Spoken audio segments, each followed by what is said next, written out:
Every moment of your life, you're answering 3 questions. Jot them down. 3 questions. First question is, what are you gonna focus on? Right now, whatever you're focusing on affects you. If you're focusing on how you're gonna use what you're gonna learn this weekend, you could be focusing on the smell of your neighbor after all that jumping up and down. There's so many things you can focus on. We don't focus on everything, we focus on a small number of things, and that's what we experience in life. And focus, write down, equals feeling. Whatever you focus on, you're gonna feel, even if it's not true. Have you ever had somebody tell you something and said, you think John is your friend? John's not your friend, he's talking behind your back. And you go, no, he's not. John's my friend, you misunderstood. But if 2 or 3 people tell you John's talking behind your back, you can get pretty pissed off because that's really just hurt, right? And then maybe you confront John. Who's ever done this? Confronted somebody about something you've done and then found out you were wrong and felt like an idiot. Who's ever had this happen before? Say aye. So the most powerful decision we make, most of us don't make it consciously, is what are we gonna focus on? Because you could be focusing right now on the blood rushing through your left ear or the touch of your clothes against your skin, but you don't. Most of what your brain does is distort, delete, and generalize to make life simple. And the problem is when you distort, delete, and generalize, you miss a lot of your life. So we wanna kind of see if we can't get out of that. And what we gotta do is figure out what the focus is. Let me give you 3 patterns of focus. You tell me which of these are you. And there's no right or wrong, and don't get personal about it, because if you don't like your answer, we can fix it. I want you to think like software. Here's my question. If I asked you, there are 2 things you could focus on, what you have or what's missing. Which one do you spend more time focusing on? Shout it out. You can hear in the room, you were not taking a poll, one is dominant. Raise your hand if you focus more on what's missing. Raise your hand nice and high. Keep your hands high and look around this room.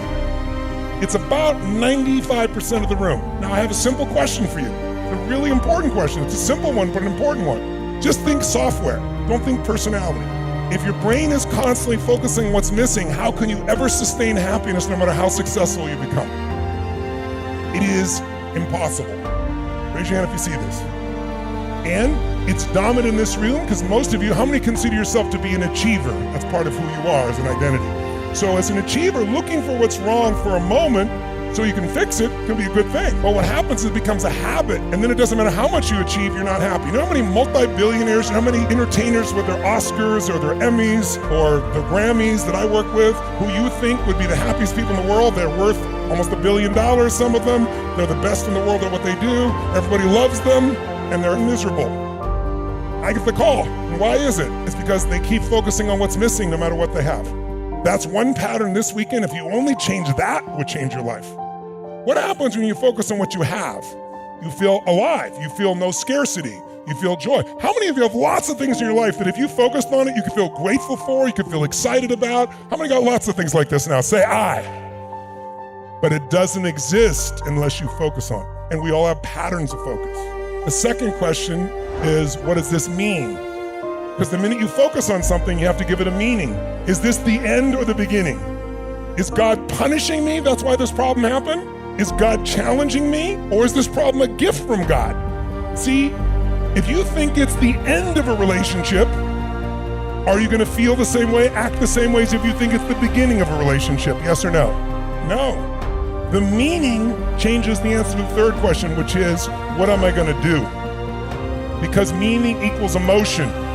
Whatever you give a meaning, you're gonna have a feeling. If you think God is punishing you, you're gonna have a very different feeling from that meaning than you think God is challenging you or this problem is a gift from God. How many follow here? Say I. People oftentimes have trouble in their relationship. You know why? In the beginning of a relationship, what's your focus? Are you trying to get them to give you things? Is that the primary focus? When you really love somebody, what will you do for them? Shout it out. What will you do? What will you do? What will you do? If someone says to you, would you take out the trash? Go take out the trash. What else can I do for you? In the beginning. But after 7 days, 7 weeks, 7 months, 7 years, or 70 years, somewhere between 7 days and 70 years, they go, could you take out the trash? You go, what do I look like? You're a janitor. You go, I don't know what it is. We used to have so much passion. What happened? If you do what you did in the beginning of the relationship, at the end of the relationship, there won't be in it. Because in the beginning, it wasn't a trade. You weren't measuring your meaning. You were focused on how to give. How many can relate to this here? Say I. Once you start measuring what you're getting, it's a transaction. Transactions don't make anyone feel good long term. I'll give you another one on focus, another pattern. Do you tend to focus more on what you can control or what you can't control, what's outside your control? Which do you tend to focus more on, what you can control or can't control? And watch this, it'll be a different pattern this year, I guarantee you. Raise your hand if you focus more on what you can control. Raise your hand. Keep your hands up nice and high. Look around. It's about 80%. How many focus on what you can't control? Can't control. It's about 20. So it's about 75-25 or 80-20. But notice this one is more focused on what you can control, more people. That's why you came here. How many came here so you could take more control of some area of your life here? Say, aye. That's why you're here. And how many of you know someone that you wish came with you that frickin' needs this way more than you do, and they're not here? Why? They focus on what's missing, I guarantee you, and they focus on what they can't control, or they think this is just some guy talking, that can't change your life, which is really an unconscious belief that I can't change it. Now, some of you have both. What's missing is your focus and what you can't control. How are you gonna feel? Just forget you personally. Think of it as software in the brain. What is someone gonna feel who's constantly focused on what's missing and what they can't control? What would you have to feel, my friends? Come on, tell me. Sad, frustrated, angry, depressed?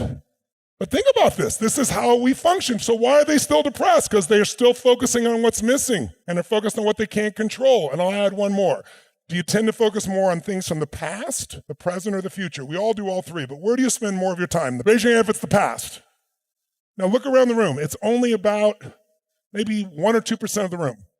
Because if you focus too much on the past, you wouldn't even come to a program like this. You might get enough of it, say, I want to change it.